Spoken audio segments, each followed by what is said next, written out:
Voy a hacer la presentación de la doctora Francisca Pérez Madrid, profesora titular de Derecho Canónico y de Derecho Eclesiástico del Estado, acreditada como catedrática en la Universidad de Barcelona, doctora en Derecho y en Derecho Canónico. Ha estudiado diversas cuestiones sobre la protección penal del factor religioso en el derecho penal español.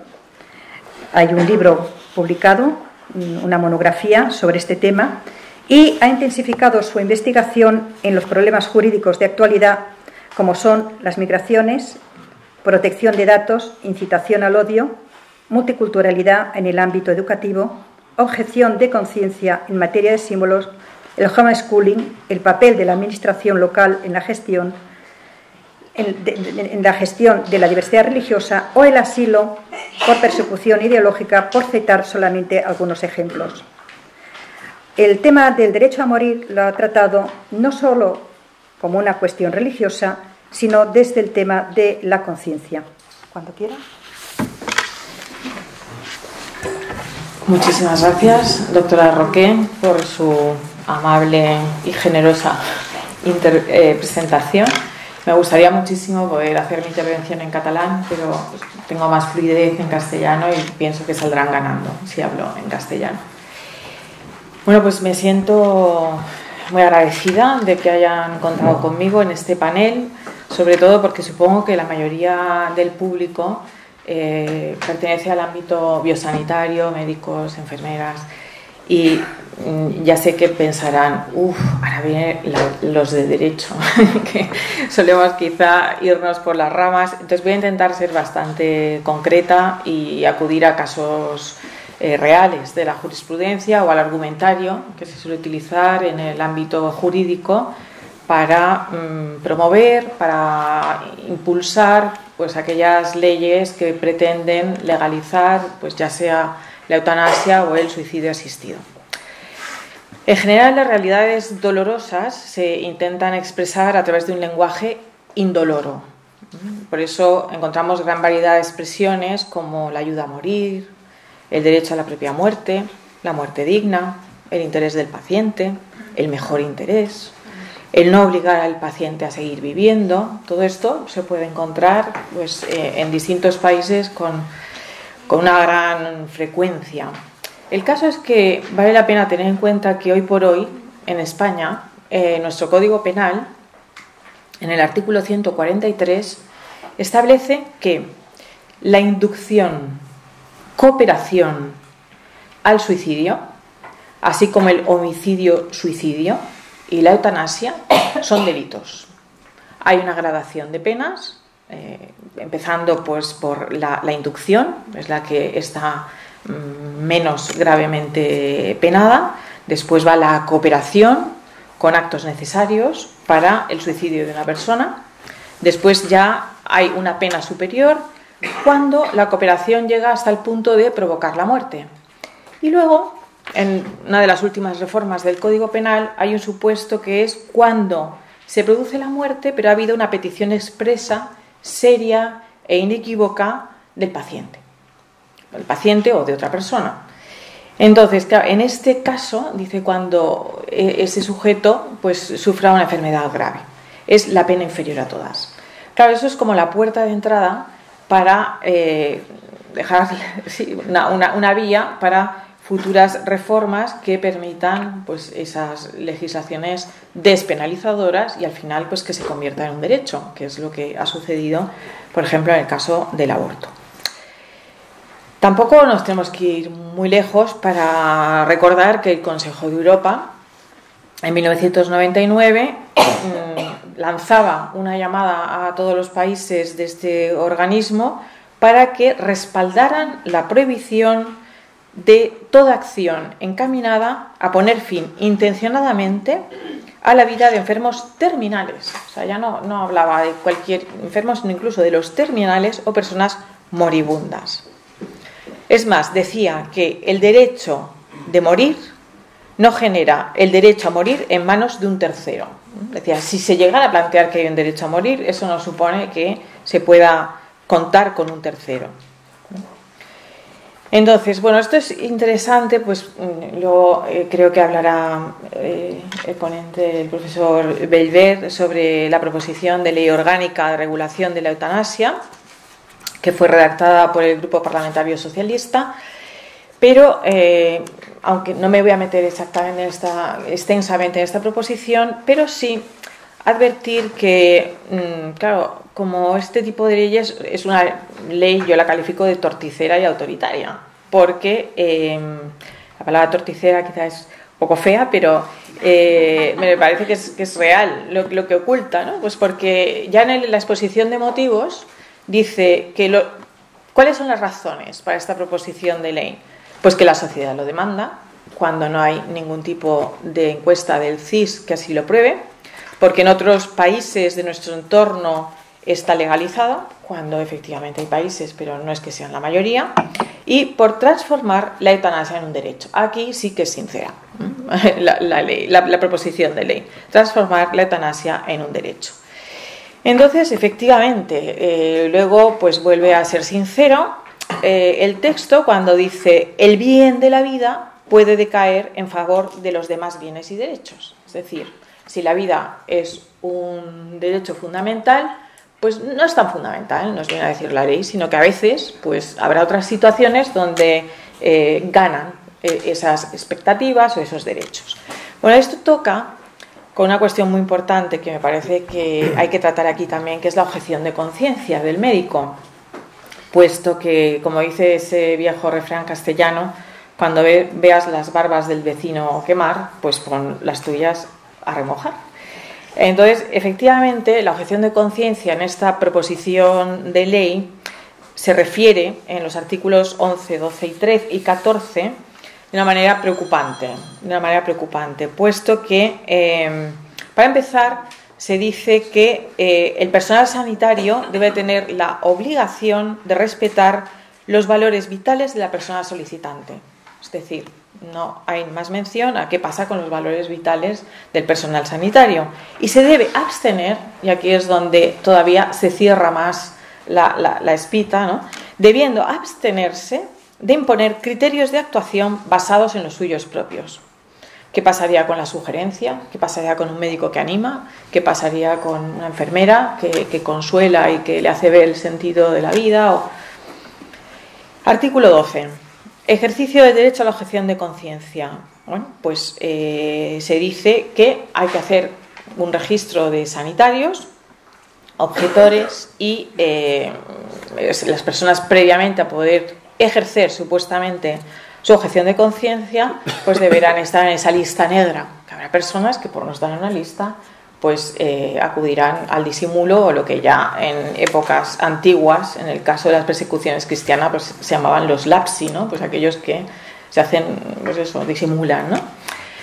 Esto ha pasado hace poco con un registro que se ha instaurado en Navarra para los también pues objetores de conciencia. También en el caso del aborto, ¿no? Entonces, ¿qué pasa con estas situaciones? Pues ha sido muy criticado, pues el que verdaderamente, precisamente por razón de tu conciencia, tengas que estar registrado en una lista, cuando el artículo 16 de la Constitución es que nadie podrá ser obligado a declarar sobre sus creencias. Y si resulta que te obligan a estar en una lista, además con toda la cuestión de protección de datos, es un fichero muy sensible, ¿no?, que va a estar en manos de personas que tienen autoridad. O sea, hay unas cuestiones bastante complejas. Y por otra parte, ya el artículo 14 pues es todavía más preocupante, porque dice que cuando el médico o la médica responsable deniegue una solicitud de la prestación de ayuda para morir, con independencia de que se haya formulado o no reclamación por la persona solicitante o sus familiares, deberá remitir a la Comisión de Control y Evaluación en el plazo de 15 días, es decir, con toda urgencia, después de recibida la solicitud, los documentos especificados en el artículo 13. Bueno, es decir, que si un médico dice, pues no le voy a administrar ese tratamiento porque no me parece que estemos en las situaciones que prevea si saliera adelante esta proposición de ley, pues además tiene obligación de comunicarlo. Yo no soy médico, ni lo voy a ser, pero no creo que sea la práctica médica habitual en otras situaciones que cuando un médico deniegue una intervención quirúrgica, que tenga o una prueba diagnóstica, que tenga la obligación de dar parte a una autoridad controladora, le parece contrario, ¿no?, al ejercicio libre de la profesión médica. Bueno, pues claro, esto contrasta con el respeto profundo que hay en muchos países a lo que es la objeción de conciencia ante el servicio militar. A nadie se le fuerza o se le cuestiona o se le intenta convencer de que pues debería, en casos límite, estar dispuesto ya no a usar las armas, sino incluso a participar, incluso de manera indirecta, en un conflicto armado. Pues en cambio, en lo que tiene que ver con el aborto y con la eutanasia, pues al contrario, es ampliamente criticado el que una persona manifieste su oposición a cooperar en este tipo de actuaciones. Estamos hablando de un derecho fundamental, el derecho a la libertad de conciencia. No voy a decir aquí todas las declaraciones de derechos en las que está envuelto, es la que está reconocido. Pero, bueno, pues surge como ahora mismo el criterio se defiende de que en aras de lo que ha comentado la doctora Roqué, de la libertad individual como presupuesto indiscutible, pues en el altar, ¿no?, de los derechos fundamentales lo que hay que sacrificar es la libertad de conciencia. ¿Por qué? Bueno, pues los argumentos que se utilizan es la igualdad. ¿Qué pasaría con la persona que en un pueblo pequeño resulta que su médico es objetor? El pobre pues no estaría en igualdad de condiciones que la persona que puede estar en un lugar con más posibilidades, ¿no? Por eso se está generalizando, y de hecho en el año 2016, si no me equivoco, empezó a ser obligatorio en Bélgica lo que se llama la remisión efectiva. Hasta entonces no era obligatorio, y es que cuando un médico sea objetor a la práctica de la eutanasia o el suicidio asistido, se le obliga a remitir al paciente a un equipo o a un médico, a un establecimiento donde efectivamente se le pueda facilitar su petición. Claro, ha habido críticas de que si es una obligación legal para el médico, pues se queda en nada la objeción de conciencia, porque de alguna manera está siendo un cooperador necesario, está cooperando pues con esa acción, con esa intervención a la que le plantea verdaderos problemas de conciencia. Por otra parte, no solamente la igualdad, sino también se argumenta en las distintas discusiones legislativas a la hora de aprobar estas leyes que es una actitud egoísta la del médico, que va contra el bien público. En el año 2016 también el Tribunal Superior de Justicia de la Corte de Ontario, en una sentencia, pues ha insistido en la idea de quien no esté dispuesto a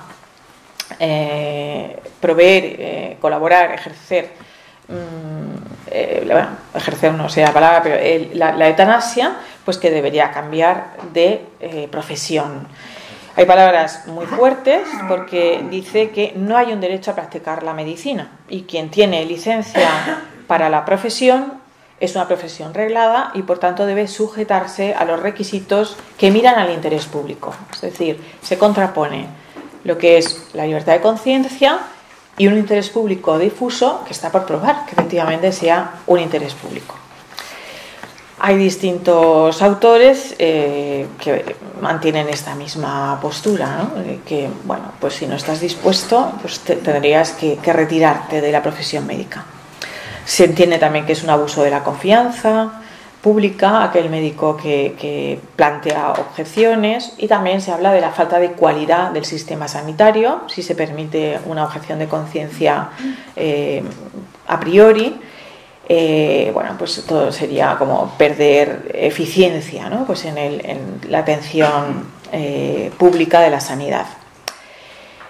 Entonces, bueno, pues se ha dicho en distintas ocasiones que el argumento de la slippery slope, ¿no?, la pendiente resbaladiza, de que se empieza por permitir en algunos casos la objeción de conciencia, y todo eso es una rueda que va ganando hasta que se convierte en derecho. Esto es un argumento que se suele criticar Pero tenemos la prueba de que en Canadá, pues en 18 meses, se ha pasado de permitir en algunos casos la eutanasia a negar la objeción de conciencia a los médicos al considerar que es un derecho del paciente, es decir, de la mera posibilidad a que exista un reconocimiento por los tribunales de un verdadero derecho.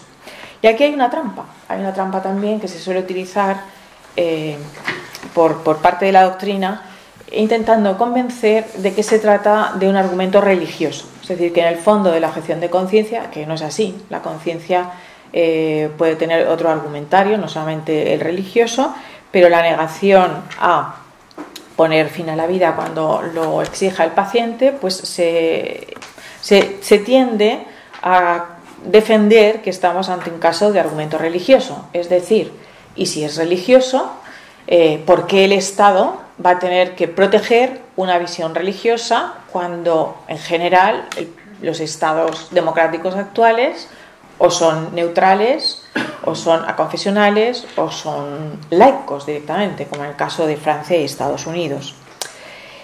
Entonces, bueno, pues en estas cuestiones de los últimos derechos, pues efectivamente es una trampa, pues porque los argumentos religiosos a la hora de la defensa en los tribunales no debería ser así, pero son bastante endebles, pues porque se entiende como una especie de imposición a la mayoría de una visión de una parte de la población, entonces como algo que no es compartido por todos y por qué hay que prever una excepción. Yo quería hacer referencia a una sentencia que en su momento me llamó mucho la atención, una sentencia de la Corte Suprema de los Estados Unidos de 1997, en realidad son dos, pero con el mismo argumento: Glucksberg contra el Estado de Washington y Baco contra Gill. Entonces, en este caso me pareció muy interesante porque la Corte Suprema de los Estados Unidos resolvió que la ley que en estos estados, en el estado de Washington, sancionaba, prohibía el suicidio asistido, no tenía nada que ver con una cuestión de creencias o de religión. Se había demandado, se había exigido que por esa neutralidad absoluta, esa máxima separación que debe haber, ¿no?, pues en la legislación norteamericana entre religión y política, por la primera enmienda de la Constitución, pues hubo un colectivo que ante una ley que prohibía el suicidio asistido en el estado de Washington, acudió a la Corte Suprema, tras varios pasos anteriores, acudió a la Corte Suprema demandando que esa ley era inconstitucional porque en el fondo la idea de que poner fin a la vida era moralmente inviable era por una concepción judeocristiana, con lo cual la Corte Suprema debía derogar esa ley. Pues es muy interesante el razonamiento que hace la Corte Suprema en esta cuestión, porque dice que hay un interés del Estado, hay un verdadero interés del Estado en proteger la vida humana y que no tiene nada que ver con creencias religiosas. Es un interés neutral y que verdaderamente la persona como tal, independientemente de que ella pueda tener en un momento determinado el deseo de poner fin a su vida, dice la Corte Suprema, no deja de existir un interés del Estado a priori en proteger la vida. Habría que ver luego el balance de derechos, no establece unos criterios universales y absolutos, pero afirma que por supuesto no es un tema religioso y por otra parte que siempre hay que considerar que hay un interés del derecho en proteger la vida. En definitiva, es lo que está presente en nuestro Código Penal, cuando dice que cooperar al suicidio, inducir, ayudar, etcétera. Hoy por hoy, no sabemos lo que durará así el Código Penal, pero efectivamente hay un interés del Estado, eso que está diciendo nuestro Código Penal.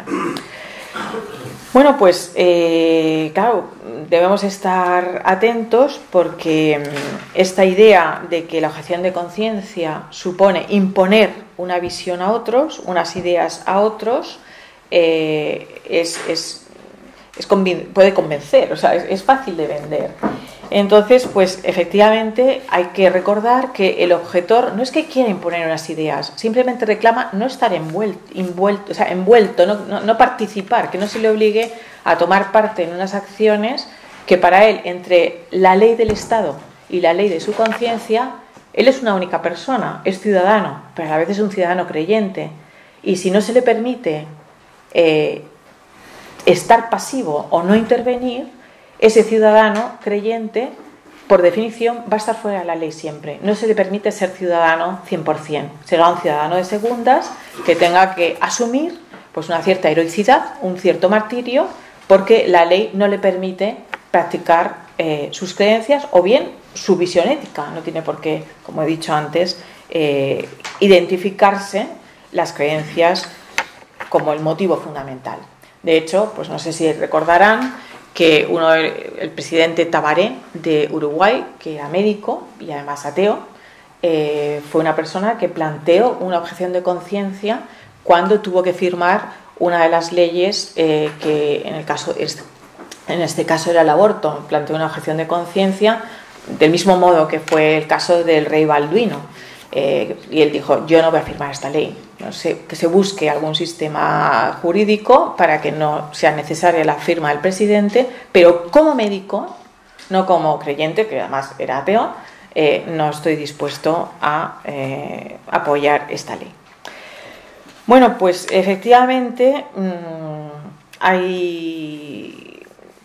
sabemos qué pasará con esta proposición de ley, pero creo que es una cuestión muy importante no solamente pensar en el paciente, sino también pensar en los derechos fundamentales de los médicos, del personal sanitario, de todos aquellos que intervienen en la atención del paciente. Porque en muchas circunstancias, pues no solamente será la eutanasia, sino el otro día le escuché al profesor Musén Costa una estupenda, interesantísima charla sobre el transhumanismo y claro, yo me quedé perpleja porque tampoco era muy experta en el tema, pero que podemos ir a muchas cuestiones en las que se planteen verdaderas dudas y verdaderas objeciones por parte del médico, pues en cuanto a amputaciones de miembros, a implantes de distintos dispositivos cuando una persona está sana simplemente para mejorar sus capacidades deportivas, que pueden plantear verdaderos problemas éticos, ¿no? Pues para la persona que tenga que intervenir. Shakespeare, en su obra Ricardo III, dice una frase que da mucho que pensar. La conciencia no es más que una palabra que usan los cobardes, ideada para intimidar a los fuertes. Yo llevo varios días pensándola, para saber si estoy de acuerdo o no. Se lo dejo también a ustedes. Y repito, la conciencia no es más que una palabra que usan los cobardes, ideada para intimidar a los más fuertes. Bueno, pues pensemos, ¿no? Pensemos que precisamente, como decía la doctora Roqué, en un mundo en el que se habla tanto de derechos y se habla poco de deberes, es más, no se habla de deberes, ¿por qué va a tener una persona el deber de intervenir en un supuesto derecho que no se ha demostrado como tal, cuando además para esa persona supone ya una presunción contra un derecho del médico, que es el derecho a su libertad de conciencia? Nada más, muchas gracias.